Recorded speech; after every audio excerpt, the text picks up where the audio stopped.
Salut tout le monde. Je m'appelle Maxime, j'ai 32 ans, et je vis à Limoges. Ma vie est plutôt tranquille, pour être honnête. Je suis graphiste en freelance, ce qui veut dire que mon bureau, c'est mon appartement. La plupart de mes journées se ressemblent. Je me lève, je prends un café en regardant par la fenêtre, puis je m'installe devant mon ordinateur pour jongler avec des logos, des chartes graphiques et des clients qui veulent toujours tout, pour hier. C'est un métier que j'aime, mais qui peut être assez solitaire. Du coup, les petites routines du quotidien, comme aller faire les courses, c'est un peu ma bouffée d'air frais. C'est le moment où je sors de ma bulle, je vois des gens, je me reconnecte un peu au monde réel. Je suis quelqu'un de nature assez calme, patient. Le genre de type qui laisse passer les gens pressés, qui tient la porte, qui dit bonjour à la caissière. Je ne cherche jamais les problèmes. Je pars du principe que tout le monde essaye de faire de son mieux, et qu'un peu de courtoisie, ça ne coûte rien. Ce jour-là, Hall Degano était un jeudi après-midi. Le genre de journée grise et un peu banale. J'avais décidé de faire les grosses courses de la semaine. Mon frigo criait famine, et j'avais une liste longue comme le bras. Je suis donc allé au grand supermarché en périphérie de la ville, celui où il y a toujours un peu de monde, mais où on trouve de tout. Je déambulais dans les rayons, mon caddie à la main, en mode pilote automatique. Je prenais mon temps, je comparais les prix, je choisissais mes légumes. Bref, une sortie course, tout ce qu'il y a de plus normal. Après une bonne heure à remplir mon caddie jusqu'à ras-bord, je me suis dirigé vers les caisses. J'ai choisi une file qui n'avait pas l'air trop longue. Devant moi, une famille, derrière moi, personne. Parfait. J'ai commencé à poser mes articles sur le tapis roulant, en organisant tout bien comme il faut.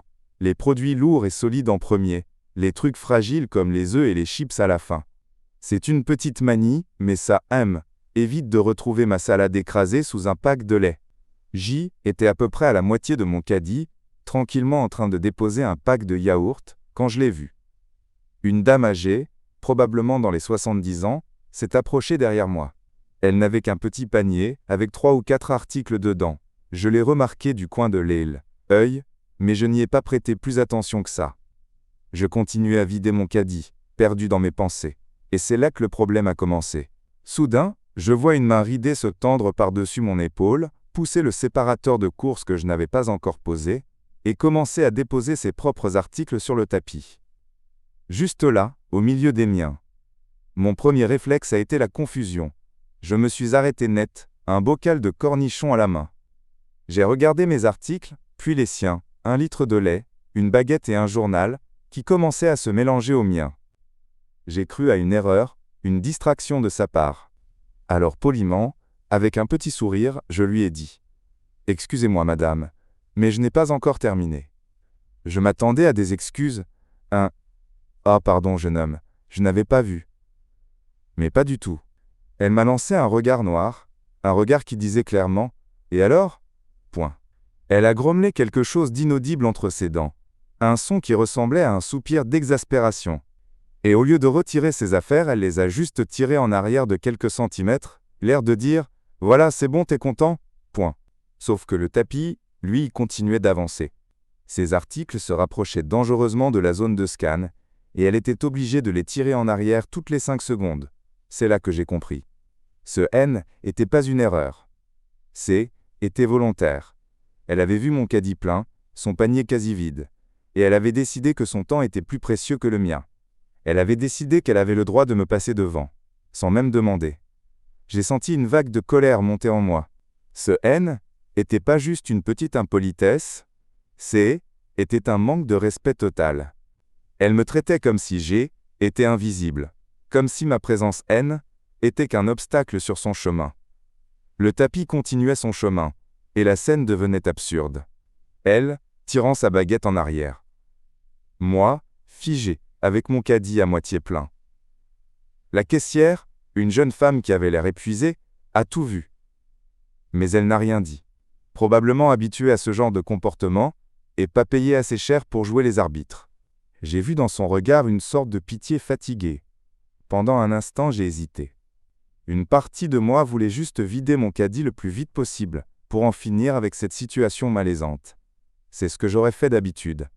Éviter le conflit, laisser couler. Mais en regardant son visage, son air suffisant, son impatience à peine masquée, comme si Était MOI qui la faisait attendre? Quelque chose a changé. J'ai pensé à toutes les fois où j'avais laissé passer ce genre de comportement. Pour avoir la paix. Toutes les fois où des gens comme elle profitent de la politesse des autres pour imposer leur volonté. Et là, j'ai eu un déclic. Un vrai moment de bascule. J'ai regardé mon caddie, encore bien rempli. J'ai regardé ces 3 articles qu'elle sauvait sans cesse de l'avancée du tapis. Et une pensée très claire s'est formée dans mon esprit. Ah non, pas aujourd'hui. Aujourd'hui, on va jouer selon tes règles. Tu es pressé? Très bien. Alors tu vas apprendre la patience. J'ai senti une sorte de calme m'envahir. La colère S était transformée en une détermination froide et tranquille. Mon plan N était pas méchant, pas agressif. Il était simplement juste. J'allais lui rendre la monnaie de sa pièce, en utilisant l'arme la plus simple du monde, le temps. J'ai repris le déchargement de mon caddie, mais ma technique avait changé. Radicalement. J'ai attrapé une conserve de petits pois. Je l'ai soulevée lentement. Je l'ai tournée dans ma main, comme si j'examinais, étiquette pour la première fois de ma vie. Puis, avec une délicatesse infinie, je l'ai posée sur le tapis, bien loin des autres articles. Le tapis l'a emporté. La dame a dû tirer ses affaires en arrière. Un petit sourire intérieur a commencé à naître en moi. Ensuite, un paquet de céréales. Je l'ai posé avec soin, en m'assurant qu'il soit parfaitement droit. Puis, un sac de pommes de terre. J'ai pris mon temps pour le positionner de manière à ce qu'il ne roule pas. Chaque article était une petite pièce de théâtre. Je les espacés au maximum, créant de grands vides sur le tapis. Et à chaque fois, le même manège. Le tapis avançait, et elle devait intervenir pour sauver son lait et son journal de la caissière. Son soupir d'exaspération était devenu un grognement à peine contenu. Je faisais semblant de ne rien remarquer. Les articles déjà scannés commençaient à s'accumuler au bout de la caisse. La caissière m'a regardé, l'air de me demander si j'allais bientôt finir. C'est là que la deuxième phase de mon plan s'est enclenchée. Je me suis tourné vers elle avec mon plus grand sourire, et j'ai engagé la conversation. Une conversation banale, mais terriblement efficace. La journée n'a pas été trop longue, j'ai demandé d'un ton enjoué. Elle a paru surprise, mais a répondu poliment. Non, ça va, c'est bientôt la fin. Ah, courage alors. Pas trop de monde aujourd'hui, j'ai l'impression. C'est plus calme que le week-end, heureusement. Je parlais lentement, je marquais des pauses. Je la regardais dans les yeux. Je prenais tout mon temps. Derrière, je sentais une aura de fureur qui grandissait. La dame commençait à taper du pied. Était de la musique à mes oreilles. J'ai continué à décharger mes articles, un par un, tout en discutant du temps qu'il faisait, des promotions de la semaine, de tout et de rien. J était devenu l'homme le plus détendu et le plus sociable du monde. Finalement, le dernier article, une pauvre barquette de fraises que j'ai protégée comme si était le Saint Graal, a été posé sur le tapis. La caissière a annoncé le total. Ça vous fera 132,48 €. Celle-ci était le moment de l'acte 3. Le paiement point d'habitude, je suis un adepte du paiement sans contact. C'est rapide, efficace, bip, et c'est réglé. Mais aujourd'hui, non. Aujourd'hui, j'avais envie de renouer avec des méthodes plus traditionnelles. J'ai sorti mon portefeuille, et je l'ai ouvert lentement. J'ai sorti une liasse de billets, et une poignée de pièces. J'ai vu le regard de la dame derrière moi dans le petit miroir de sécurité. Ses yeux lançaient des éclairs. Je vais vous payer en espèces, j'ai annoncé fièrement à la caissière. Elle a hoché la tête, résignée. J'ai commencé le décompte à voix haute. Alors, un billet de 50, un de 20, ça fait 70. 2 de 10, 90, encore un, ça fait 100. Je faisais durer le plaisir. J'ai posé les billets, puis je me suis attaqué aux pièces. Alors, pour les centimes, attendez, j'ai une pièce de 2 € ici, et encore une, ah non, c'est une pièce d'1 €, pardon. Reprenons. J'ai fait semblant de me tromper dans mes comptes, j'ai cherché une pièce de 20 centimes qui se cachait au fond de ma poche. Chaque seconde qui passait était une petite victoire. Derrière moi, la dame ne tapait plus du pied. Elle était immobile, rigide, comme une statue de sel consumée par la rage. Je pouvais presque sentir la chaleur de sa colère. Enfin, j'ai réussi à rassembler la somme exacte. J'ai donné l'argent à la caissière, qui m'a remercié avec un sourire qui en disait long. Elle avait très bien compris mon petit jeu. Mais ce N était pas fini. Oh non. Le grand final approchait. L'emballage. Je me suis tourné vers la montagne de courses qui m'attendait. J'ai sorti mes sacs réutilisables et j'ai commencé le rangement. Avec la précision d'un chirurgien. J'ai ouvert un premier sac. J'ai délicatement placé les conserves au fond, pour faire une base solide. Puis, les paquets de pâtes et de riz sur les côtés. Dans un deuxième sac, j'ai mis les produits frais.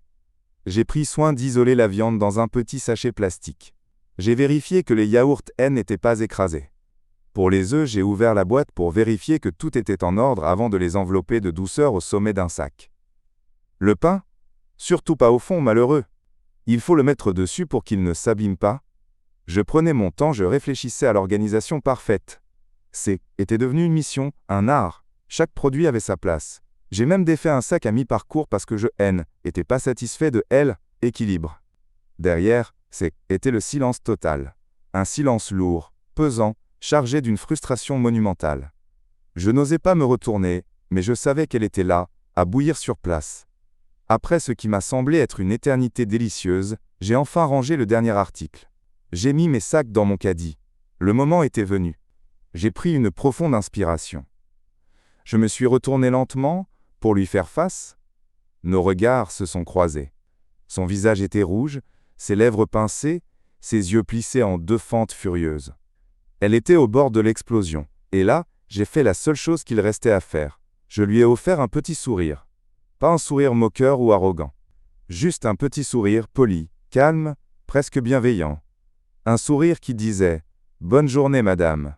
Puis, sans un mot de plus, j'ai poussé mon caddie, et je suis parti, la tête haute. En sortant du magasin, j'ai ressenti une satisfaction immense. Je n'avais pas crié, je n'avais pas insulté, je n'avais enfreint aucune règle. J'avais simplement utilisé les règles de la vie en société contre quelqu'un qui pensait pouvoir s'en affranchir. J'avais transformé son impatience en sa propre punition. Qu'est-ce qui lui est arrivé ensuite? Honnêtement, je n'en sais rien. Elle a probablement payé ses 3 articles en 15 secondes et a pu continuer sa journée. Mais je suis prêt à parier que ces 10 ou 15 minutes d'attente forcée lui ont paru plus longues que toute sa semaine. Peut-être que la prochaine fois, elle réfléchira à 2 fois avant de manquer de respect à quelqu'un. Est-ce que j'ai perdu quelque chose dans cette histoire? Quelques minutes de ma vie, oui. Mais ce que j'ai gagné est bien plus précieux. Un sentiment de justice, la fierté de ne pas être laissé faire, et une sacrée bonne histoire à raconter. Si ça était à refaire, je le referais sans hésiter une seule seconde. Cette histoire m'a appris une chose. Parfois, la meilleure vengeance n'est pas un grand éclat de voix, mais un silence calculé. Parfois, la meilleure façon de répondre à l'agressivité, c'est avec un calme et une patience à toute épreuve. Parce qu'au final, les gens qui sont toujours pressés, qui pensent que le monde leur doit tout, sont souvent ceux qui ont le plus de leçons à apprendre sur le temps. Et ce jour-là, j'ai eu le plaisir d'être son professeur. Et franchement, était jouissif. Si mon histoire vous a plu, likez la vidéo et abonnez-vous pour écouter d'autres histoires comme la mienne.